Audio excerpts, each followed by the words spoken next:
Football is finally back. It's almost my birthday. September 5th is coming up, and you know what September 5th means. Not only is it my birthday, but that is the kickoff to the football season this year. What I love most about my birthday is that I know that I was born for this time of the year. I was born for football. The very first game of the year is on September 5th on my birthday in Kansas City, Missouri, where the Baltimore Ravens, Lamar Jackson, are going to Patrick Mahomes. It's the most marquee matchup to start the season off with. I could not be more excited. We've rebranded the show. You've watched it before under the name Blitzing with the Boys. That didn't pan out. That was supposed to be more of a collaborative effort. Took the layout of the show that we previously designed, tried to do it all by myself. I'm glad that I did it because I learned what I could and could not handle. But ultimately, we're going to trim the fat and we're going to stick to what I know best, what I'm passionate about, what I spend all my days listening to, all my days studying. And that is not just the game of football, specifically the NFL. So this show, The Football Forecast, is going to bring you all things NFL. All things from the actual play on the field to sports gambling, picking the unders, the overs, the whole nine, and covering the spreads. It's going to look at all the fantasy football projections. We're going to help you get sorted out with your draft plans first. That's what this first episode is going to be about. We're going to dive into the most important position on the field, which is quarterbacks. The most important position in fantasy football is the running backs, as you know.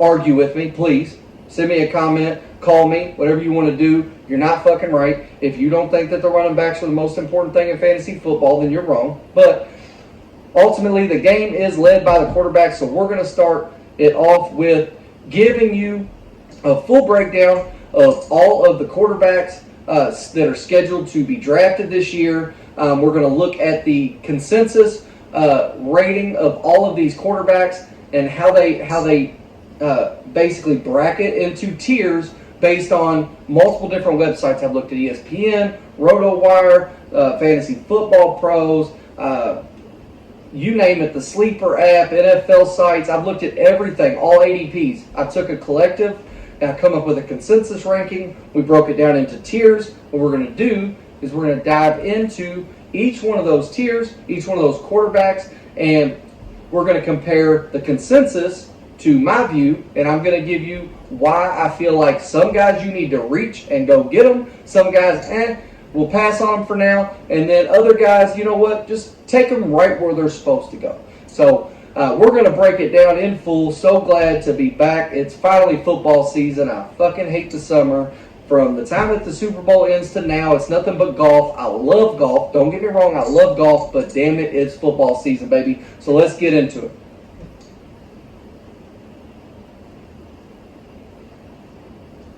So the first thing that I'm going to pull up on the screen is the tiers as they were, the rankings as they were when I compared all of the data and looked at all of the ADPs. ADP stands for average draft position. So when you look at all of the ADPs across the different platforms, of the different websites, the different experts online, and you compare and contrast, you get them together, you comes up with the means, the medians, the modes, all that good fun math stuff.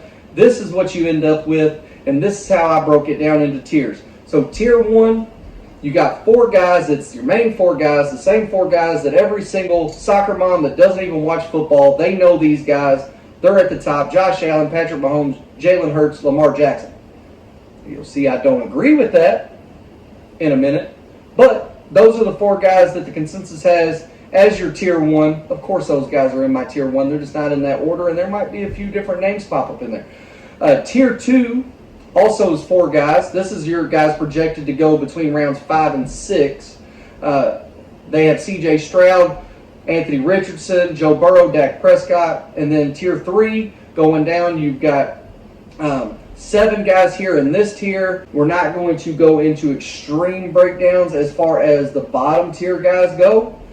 But depending on how big of a risk you take in the beginning of your draft, will definitely tell you how much research you want to do for your own into those lower level QB2 guys. Also, if you're in one of those shitty leagues that has 2 quarterbacks, I hate the two quarterback style leagues There's one quarterback on a football team that plays.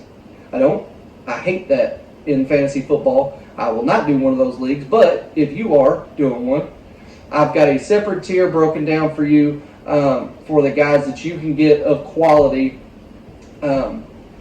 based on my rankings. So let's see how tier 1 compares. My number 1 overall quarterback this year has got to be Lamar Jackson. Not only is he coming off of an MVP season, but the whole dynamic has changed when you bring in Derrick Henry. And I know I sound nuts. How can a workhorse like Derrick Henry coming in benefit Lamar Jackson? Isn't that going to take away his touches?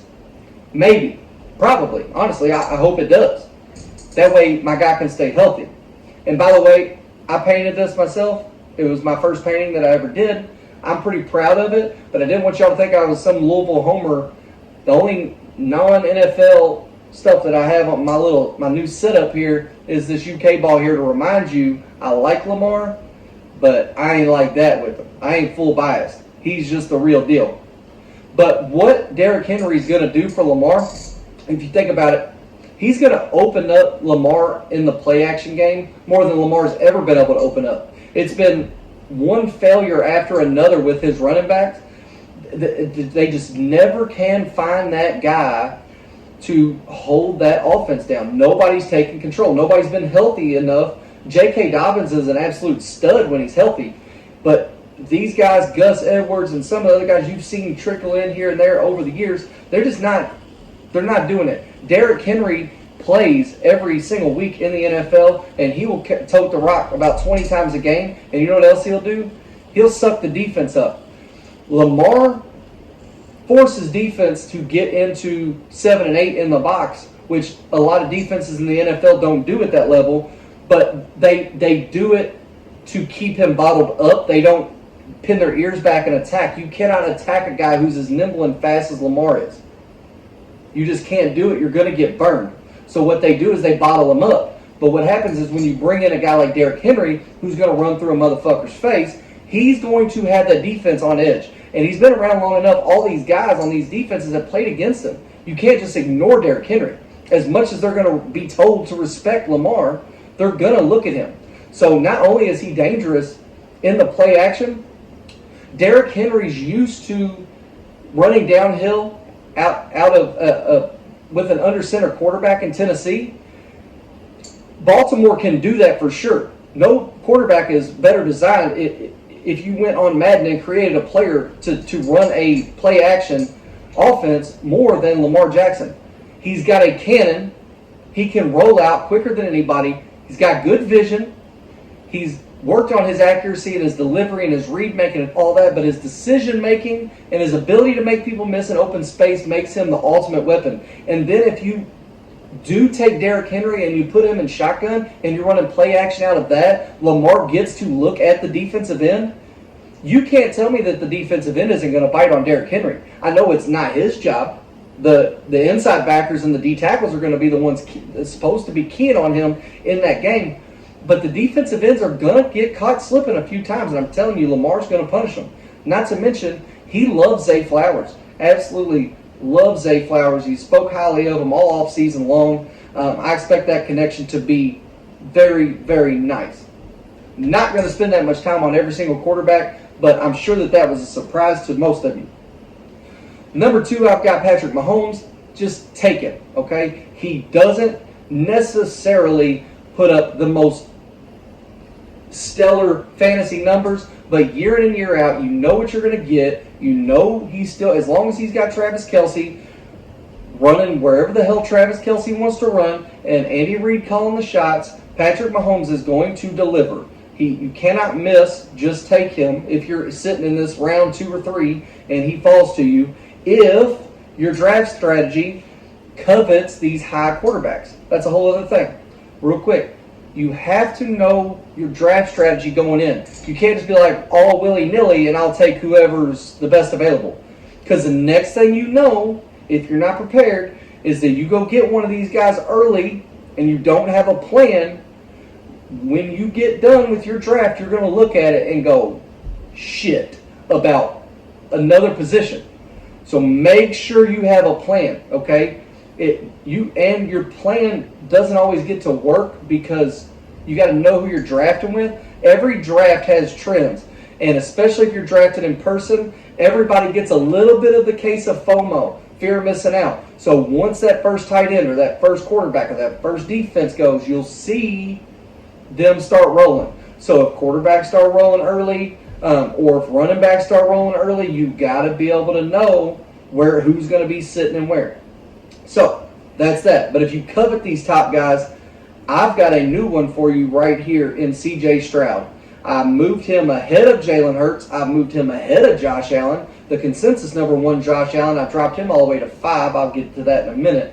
But C.J. Stroud in Houston is loaded with weapons. They got a shitbird from Buffalo in Stephon Diggs, but you cannot argue the fact that he doesn't add just another layer of explosiveness to this offense. They already have Tank Dell, and they already have Nico Collins, who have a great rapport with C.J. Stroud. They already have Dalton Schultz, who's been there. They bring in a guy like Joe Mixon, who was grossly underused in Cincinnati, even though he's also a shitbird off the field. But they bring in weapons. C.J. Stroud is the guy. I do not expect a sophomore slump. They've got the right coach. They've got the right mentality. I expect them in the dome to just air raid the ball all over the football field.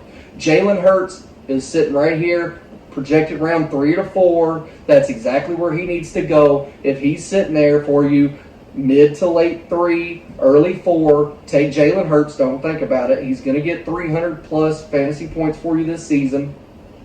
They are extremely disappointing, especially how they finished the year last year. But when you have A.J. Brown and you've got Devontae Smith and you've got Goddard, the tight end, and then you bring in Barkley, that makes, again, it's similar to the Derrick Henry argument. It's going to force the defense to respect that running game a little bit more, which is just going to open up more opportunities for your playmakers down the field. Just grab Jalen Hurts right there. Josh Allen, he's one of the biggest guys that I have fallen back on my board here. He's a scoring machine, okay? He does everything on a football field that you want your fantasy quarterback to do. He's that perfect balance between a guy who will run the ball and he'll throw the ball. He's going to take big shots. He's going to push the ball down the field. He's the ultimate playmaker and risk taker. He's going to get touchdowns. He's going to have 300-yard days, but he's also going to make a lot of mistakes. But when you take away a deep threat like Diggs,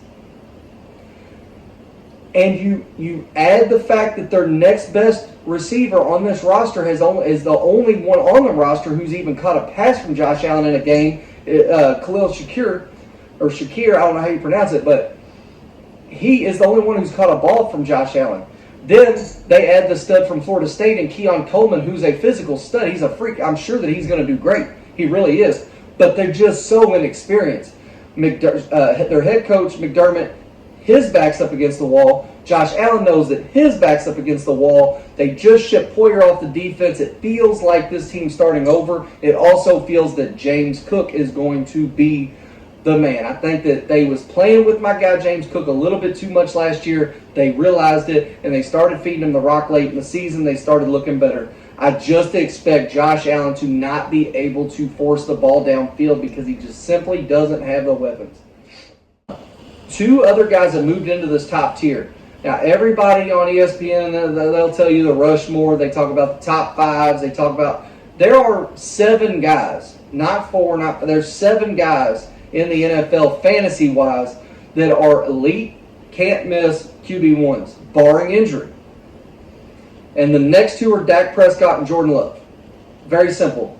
There's a lot of contract issues going on in Dallas right now. Everybody is seeking a new contract, or their contracts are expiring at the end of the year, or they're seeing all this absurd money getting thrown around everywhere to all these mid-ass talent guys, or talented level guys, and they are wanting their money. So there's a whole bunch of shit going on in Dallas. When people want to get paid, they generally perform, and Dak Prescott is going to throw the ball 50 times a game, no different than before. They're all going to end up on the field. I don't think CeeDee Lamb's going to continue to sit out. I don't think that he gets moved. They moved Tony Pollard to Tennessee. They bring back Zeke. Zeke's washed up. Rico Dowdle and Deuce Vaughn are still there, but they're I mean, Dak Prescott in the dome in Jerry World is going to throw the ball 50 times a fucking game, and everybody is hungry for new contracts. They're going to put up big numbers this year. They're going to get bounced in the playoffs again early. Cowboys fans, sorry about it. It's going to happen. But look for Dak to be an elite level fantasy quarterback like he always is. The next one had a lot of question marks going into last year. Jordan Love has proven that he's the guy. Green Bay continues to be the luckiest franchise in the world to be able to move from one stellar quarterback to the next. The consistency in Green Bay at the quarterback position is unbelievable. And this is my favorite reach of this top tier. So Jordan Love right now is projected to go between the rounds 7 and 8. You can wait until then, more than likely. But if you want to be safe, grab him in the 6th, maybe even the 5th if you've already got really good. If you've already got really good running backs and receivers, maybe a tight end or something. If you've already kind of solidified your top guys at those positions, and Jordan Love's sitting here in round 5, round 6, take him. He's got the most underrated wide receiver core in the league. Has a great relationship with Jaden Reed and Christian Watson. And I think that they are going to shine this year. Love Jordan Love. Absolutely think that this is a good steal. The other steal of the tier 1 of these top guys is C.J. Stroud. Worth noting that he's going between mid 4th round to early 5th round. I would jump up probably in late 3rd, early 4 to get him, just to make sure that I got him. I would be willing to reach a little bit on him. So let's move into tier 2. These are your guys that are your dependable QB1s, not your elite QB1s, but your dependable guys and or your risky QB1s. Guys coming off injury, rookies, guys like that. So number 1 is Anthony Richardson in tier 2. I have him going between rounds 5 and 6. That's exactly where the ADP range has him at. I think that he's worth the risk. He only played 4 games last year, but he looked electric. Jonathan Taylor looks back to be healthy. Michael Pittman's an absolute stud. He's going to catch 100 balls a game, just like Jarvis Landry did back in the day, and Tyler Lockett's done forever in Seattle, and Chris Godwin is down in Tampa Bay. Michael Pittman is that guy in Indianapolis. Anthony Richardson is going to be that perfect, again, just like a Josh Allen, he's going to be that perfect balance between the run and pass that you're looking for in a elite fantasy quarterback. He has tremendous upside.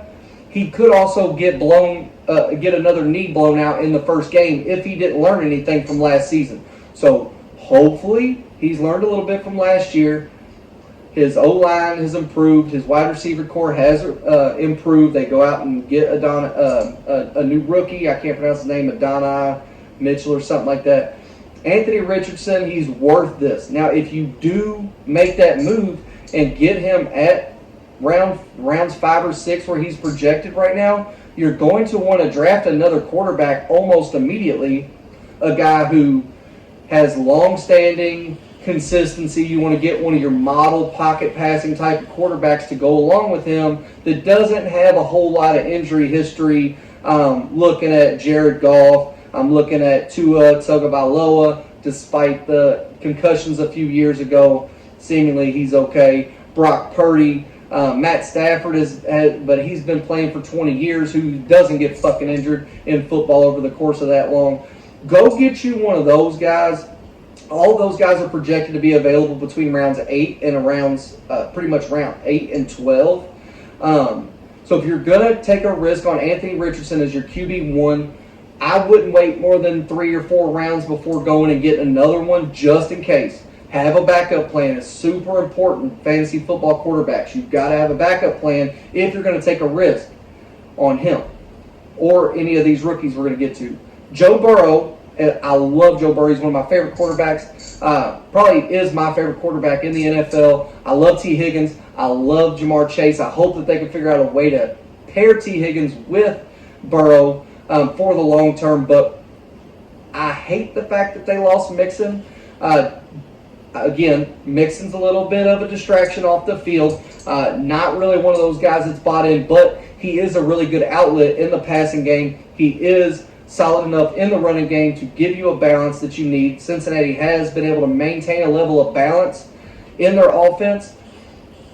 Don't know too much about the guy that's going to start getting these carries, Chase Brown or something. I don't have his name right in front. I think it's Chase something.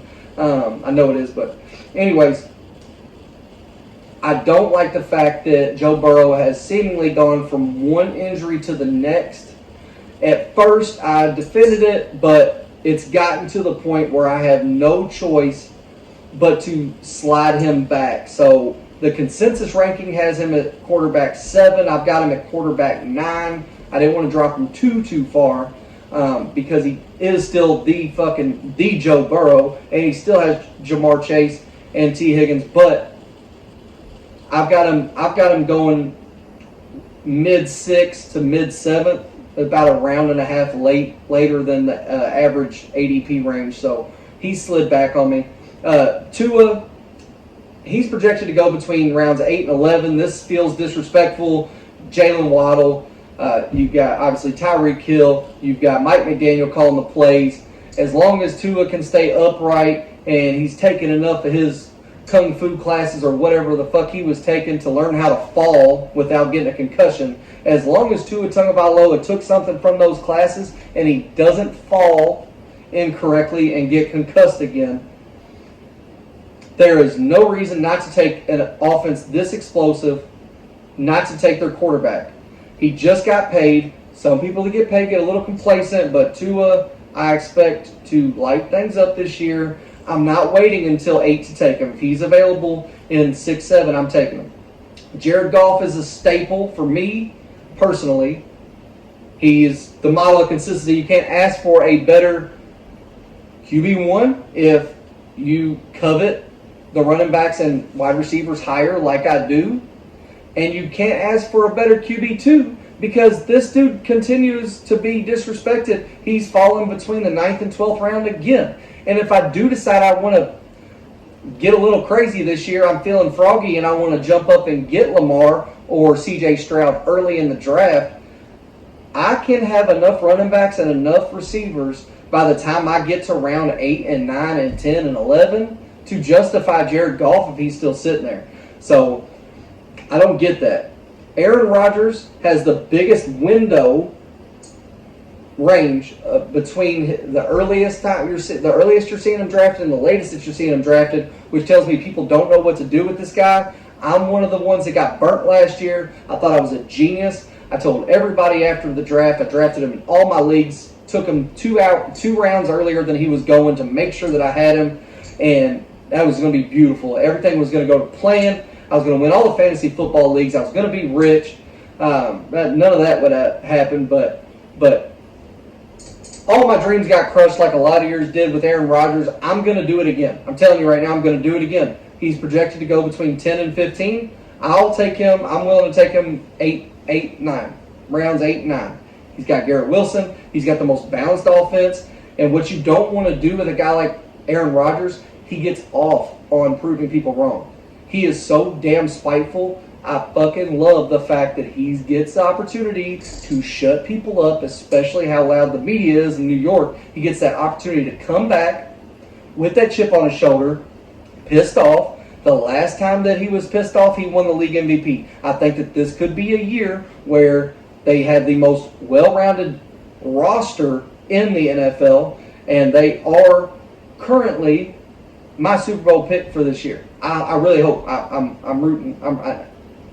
I've never been a Jets fan. I think that this is going to be one of those special bounce back years for Aaron Rodgers, and I hope that I'm right for his sake, because the way he went down last year, it didn't make anybody happy. The next couple guys, Brock Purdy and Matt Stafford, they're both projected. Brock Purdy's he's going between late 7th round and early 9th round. That's right where I have him, in the 8th, 9th range. So I think that if Brock Purdy's sitting here, he's safe. As long as the Ayuk shit gets worked out, that's really the only question mark there. Brock Purdy does seemingly have the the fire, the ability, the swagger, all that stuff that it needs to keep this going. Being Mr. Irrelevant, sometimes, the highs are high, but then the lows come crashing down. I don't expect to see that from Brock Purdy. He's now done it for a couple years straight. So Brock Purdy seems to have established some level of consistency. And as long as he is surrounded by those weapons in Debo and Ayuk and McCaffrey and Kittle running Shanahan's offense throughout the regular season, his fantasy numbers are going to be good to great consistently. I think that he's got a very small window. I think he's going to be at least, I think his floor is about 15, 16. And that's when you're looking at low-level QB1s, high-level QB2s, what more can you ask for than a guy that can bottom out at 16 but get you, over 20 most of the time. Matt Stafford, I'm going to reach it on Matt Stafford. Right now he's projected just like Aaron Rodgers is between the 11th and the 14th round, which is absurd to me. How the hell have people forgotten about McVay, Cooper Kupp, Puka Nacua, Kyron Williams? They just had Blake Corum. Matt Stafford is not a scrub. Matt Stafford has been doing this for a long fucking time. Matt Stafford has had some of the most consistent fantasy numbers over the years. Matt Stafford has one of the best play callers in the NFL. Matt Stafford also has one of the best receiving corps in the NFL. How people have just forgotten about McVay and Kupp and Puka and all them boys in Los Angeles working together, I'll never know. I'm moving him up to the same range as I have Aaron Rodgers, the rounds 8, 9. If I haven't already taken care of the quarterback position, I'm not going to draft him for the hell of it. But if I haven't solidified that QB2, or if I took a risk on a QB1, I need a good solid QB2, he's my guy. If I didn't draft a top quarter, if I get all the way to 9, which I usually do without taking a quarterback, Matt Stafford is a great QB1. If you're loaded with receivers and running backs at the top, if you go get one of the top tight ends and these top guys, and you wait and you put Jared Goff or Matt Stafford with them, I mean, the people are crazy as hell drafting him that late. To round out tier 2, you're looking at Caleb Williams, who I'm not really a fan of. I don't think that he can lead a locker room. I don't think he's a leader of men. I don't know how it's going to translate to the actual football field. I think that there's a huge risk of a bust here, and it's not necessarily like a knock on his game. It's the hype has gotten to such a level that if he fails at all, if he starts slow at all, because he has seemed so selfish, he has seemed so self-centered, he has talked about a lot of different things that everybody knows about. I've already did a whole rant on it. Bottom line is Caleb Williams better perform with this hype and with these weapons that he has. They did it last year with Fields, who couldn't read a defense better than a 6-year-old could read a coloring book. He couldn't read, and he basically made DJ Moore the number 1 receiver in all of football last year. So if Justin Fields can do that with one weapon, the Heisman Trophy winning, the most hyped quarterback in recent memory since Joe Burrow, probably the most hyped quarterback since then, can't come in with Keenan Allen and Rome Odunze and DJ Moore and DeAndre Swift, who can catch out of the backfield. If Caleb Williams doesn't perform, it's going to get loud. With that being said, he's currently projected between the 8th and 10th round, late 8th, late 10th. I'm willing to take him in the 9th and 10th. I'm going to honor that because he does have a high potential, but he also has a really low floor. It could get really bad for Caleb quick. So if this is going to be your QB1 option, you better draft your QB2 immediately. Like probably within the next 2 rounds. Kyler Murray, I don't understand this one. This is my biggest pass of all the quarterbacks that I looked at. Kyler Murray, I have him, he's the consensus ranking 10th best quarterback. 10th. What he's done to justify that, I don't know.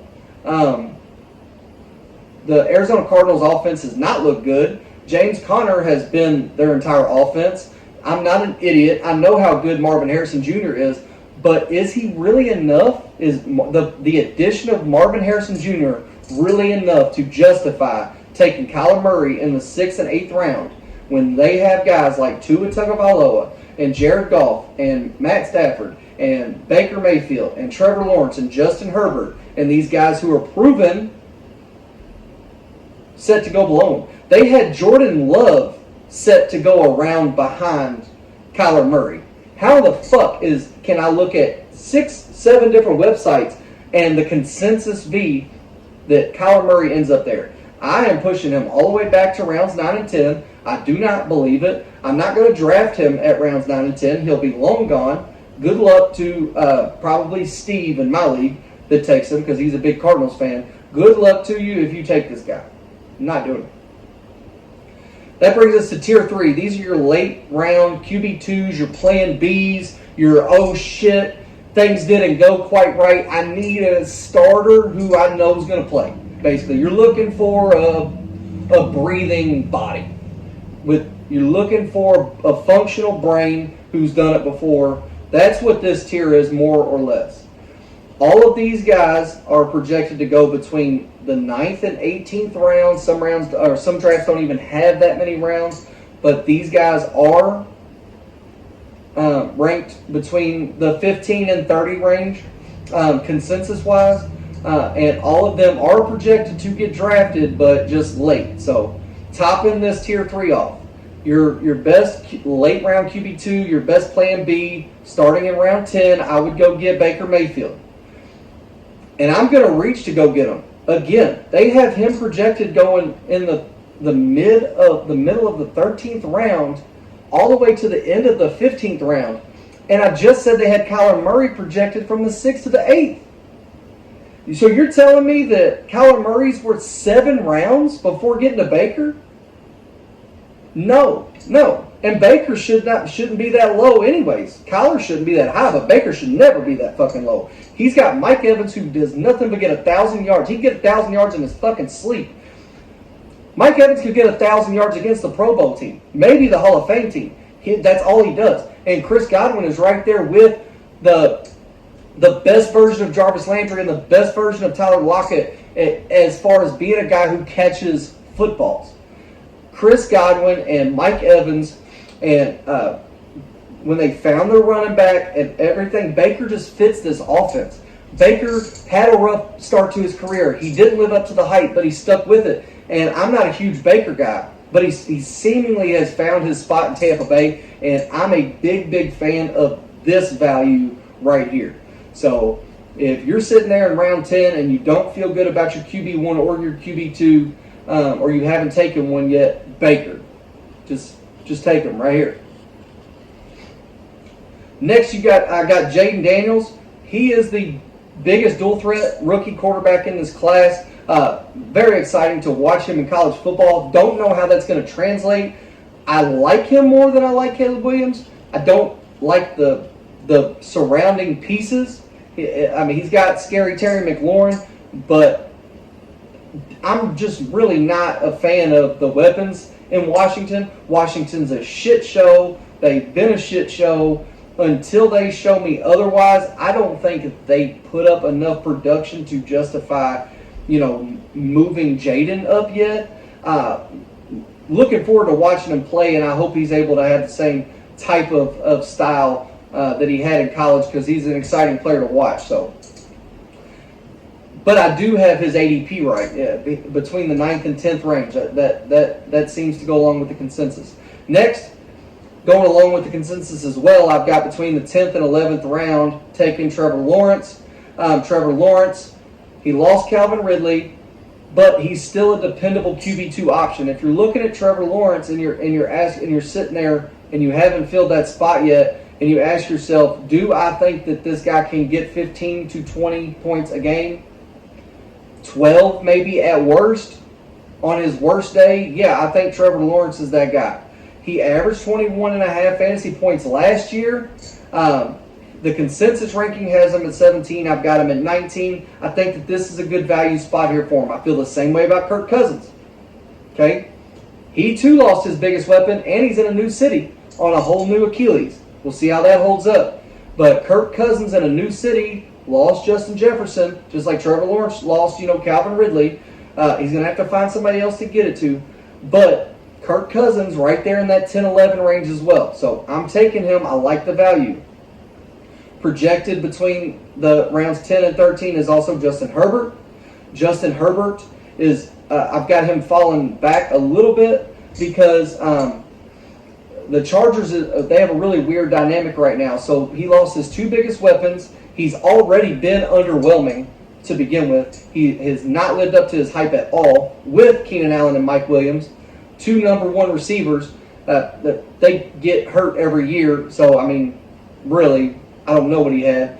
He's had bad coach after bad coach, but he's had excuse after excuse, and I'm done with the excuses. So Herbert's fallen all the way back to my number 21. He has a better skill set than that, but he's not proven. And with Harbaugh being such a run-first coach, I don't know what this offense looks like, especially when you factor in that their two running backs are the transplanted trash from Baltimore that keeps getting hurt every year. Gus Edwards and J.K. Dobbins are currently they're 1 and 2 running backs. So, I mean, they got rid of Eckler, who was their entire offense. When push come to shove, they could at least get Eckler in the end zone. They lose Mike Williams. They lose Keenan Allen. They get rid of Eckler. They bring in a run-first coach who is probably going to be end up as a Hall of Fame coach who wants to run the ball with no running backs. I don't know what's going on in Los Angeles, but just based on talent alone, worth a late QB2 plan B panic mode type of pick. After him, I got Gino Smith in Seattle. Going to make it quick. Under Pete Carroll, he looked good. I don't know what this new offense is going to look like. I don't really care. He's a proven vet. He's got DK Metcalf and Tyler Lockett and Smith and Jigba. He's got a running game. They're not going to be 13-4 ball club this year, but they're going to move the ball. Geno Smith is smart. He's a high IQ guy. He's a good enough vet with a good enough wide receiving core to put faith in him falling into this tier. I've got him going between rounds 13 and 14. And honestly, I started Geno Smith half the games last year because of the Aaron Rodgers fiasco. Did not work out well for me. I got the shit into that stick. So when I went to free agency, I found Geno Smith, and he got me through a lot of ball games last year. He averaged 18 points. I mean, you're talking about this late in the draft. That's a good pick. Justin Fields, as of right now on Pittsburgh's website, if you go there, he's listed as a QB2 option for Pittsburgh. And because of this, his range ADP, his average draft positions between round 17 and 18. Again, a lot of drafts don't have that many picks in their draft. So some leagues he'll fall undrafted, some leagues he'll go. I'm going to reach up and grab him over Russell Wilson, who I pushed into the next tier because of his upside. He's younger. He wasn't really given a fair shake in Chicago. He's got a lot of growth to do. Russell Wilson's a Super Bowl winning quarterback that's basically there for free. They don't have anything invested in him. They got no loyalty to Russell Wilson. He should be the guy to mentor Justin Fields, to get him onto the field, because when he's on the field, he's an absolute dynamic playmaker. Well worth a 13th or 14th round risk to just get Justin Fields and say, fuck it, let's see how this in Pittsburgh plays out. And compared to his ADP, he could be Mr. Irrelevant. Might be my Mr. Irrelevant. I might 3 quarterbacks. I never do that. But I fully expect him to take that away from Russell Wilson. The last one in this panic button QB2 tier 3 is Will Levis at Tennessee. I'm a Kentucky homer, but that doesn't really have much to do with this. Will Levis is good, but not great. He got the ever-loving shit beat out of him all season long last year. He's lost his workhorse. He's lost Derrick Henry. So defenses might be able to pin their ears back and come after him a little bit more than they were able to last year. But he's still got DeAndre Hopkins. They still brought in Calvin Ridley. They bring Tony Pollard over from Dallas. He's got some weapons. Will they be able to protect him? I don't know, but he's got the arm strength. He's got the physical makeup of a quarterback and the mental toughness that if he can stay upright, or even if he takes some shots, he's tough enough to hang in there and take those shots and deliver the ball. Don't always know where it's going, but Will Levis is a good enough pick right here to consider if you have to hit that panic button late and find a QB2. This next tier, I'm going to breeze through it because most of these guys are undrafted. They're going to be undrafted in your league. They're going to be available all year. I don't like any of them, so I'm going to run through it real quick. I've got all their values set at the same thing, rounds 15 to 18, which is basically whatever the last round of your draft is. That's where these guys would go if you still haven't had a QB2, or if you took a risk and went up and got a Caleb Williams or an Anthony Richardson, or taking another risk on Aaron Rodgers. If you've got a risky quarterback, or you're in a deep 2-quarterback league, like I said earlier, the leagues that start 2 quarterbacks and then have a third on the bench, if you're in one of those leagues, this is where you're going to find your guys. The first one's Deshaun Watson, and I hate Deshaun Watson because he's never on the field. I absolutely do not like this, and I will not take him at all. But the only reason why I have him sitting right here is because he does have a solid set of weapons, and if he is on the field, he's better than the 7 guys that I have below him. I know for a fact his skill set is better than the 7 guys below him. So that's why he's there. Then I got Derek Carr in New Orleans. Derek Carr's a proven vet, much like Gino Smith, but unlike Gino Smith, he's in a bland offense with no weapons.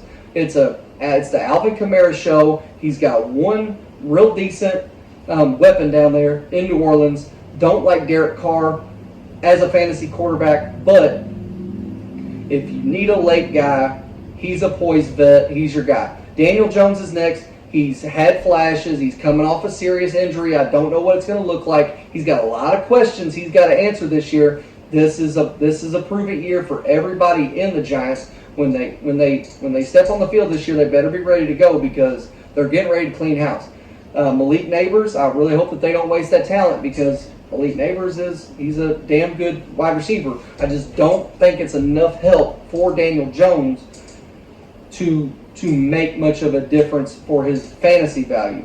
Gardner Minshew Mania. This is my favorite quarterback in this tier. I've been a fan of his when he was at Jacksonville. I was a fan of his when he was in Philadelphia, when he was in Indy, and finally, somebody, my man AP, has recognized his value. Aiden O'Connell did a great job filling in last year for the Raiders, going down the stretch, but Gardner Minshew is now listed as the QB1 for the Las Vegas Raiders, and he's got Devontae Adams, and he's got a whole locker room full of guys behind him. I really hope that Gardner Minshew gets a fair shake at it, being a true QB1 in this league, because we don't know what that looks like, but I'm excited for it. Bryce Young is next. He's got a lot of question marks, more questions than answers. They go out and get Xavier Legette. They give him a weapon. They bring over the top receiver from the Steelers, Deontay Johnson, I believe. So they've got some pieces going around them, but they're so damn dysfunctional. I don't fucking trust Bryce at all. But they have improved, and let's be honest, he can't get much worse. Jarrett Stidham, Sam Darnold, and Jacoby Brissett, all 3 of those guys are 100% just fill-ins for J.J. McCarthy and Bo Nix and Drake May for when they get their shot. Don't draft them. They're not going to be there long. It's just a bridge. Russell Wilson's the only non-starting quarterback that I have in this tier, and it's only because I really don't know who's going to start in Pittsburgh. But if he does, it's not for long. I don't think that he holds any long-term fantasy value. I avoid him. Last but not least, do not draft these guys. These are quarterback battles to watch, to keep your eye on, to see if somebody starts separating. I've got Aiden O'Connell. These are basically more or less honorable mentions at this point because I'm not drafting these guys. But Aiden O'Connell served Las Vegas well last year. He's going to be a free agent. J.J. McCarthy has been showing good glimpses, good flashes in Minnesota. Jameis Winston is an idiot, but he's bought in. It seems that everybody in Cleveland likes him. He's been around long enough. He's played the game at a high level for a long time. And it's just a matter of time before Deshaun Watson goes down. I'm telling you. So, keep your eye on Jameis Winston. Maybe having a comeback type of year like Joe Flacco had last year. Just keep an eye on it. Bo Nix and Drake May, both Denver and New England have no weapons. They're young. I mean, they might have some weapons, but they're just inexperienced. They're non-name, non-proven guys with rookie quarterbacks that aren't starting. But you've got Sean Payton, who's a legend in Denver. You got to keep an eye on that. And who knows what's going to go on with New England. I haven't really heard good things about Drake May, but he was one of the most hyped rookies coming out of the draft this year, so you got to throw him in there and mention him. So that is the top 38 quarterbacks. Thank you for listening. I'm going to do a running back show next.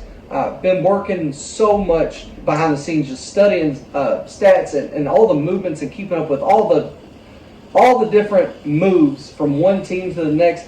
I've been following it all, and honestly, I would do it anyways. I do it anyways, but I am excited to now put it in video form and share it with you all. I said I generally do really well in the draft, but I just don't have the luck going down the stretch. So I wish you the best of luck drafting. Make sure that you have a plan. If you're going to take a risk, make sure that you're going to be able to back it up.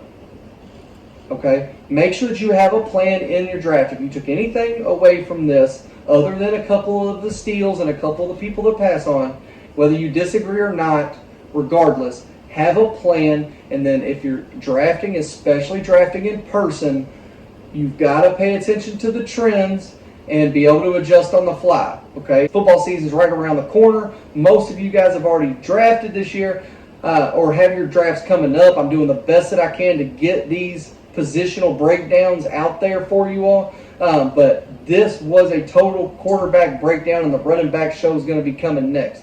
So look forward to it. Peace.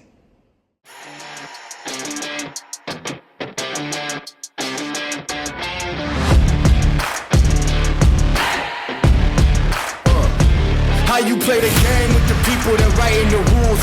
Ain't the fame that I'm after when paying the dues. I've been through the pain that's reflected in the attitude. Might be winning now, but the thing is that I had to lose. So go and tell me what you really want to do.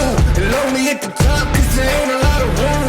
Ain't no other option, it's all I ever knew. So I'ma get it poppin', you know how I'ma do. I've been down through the blood and the sweat. Guarantee you can know I'm a threat.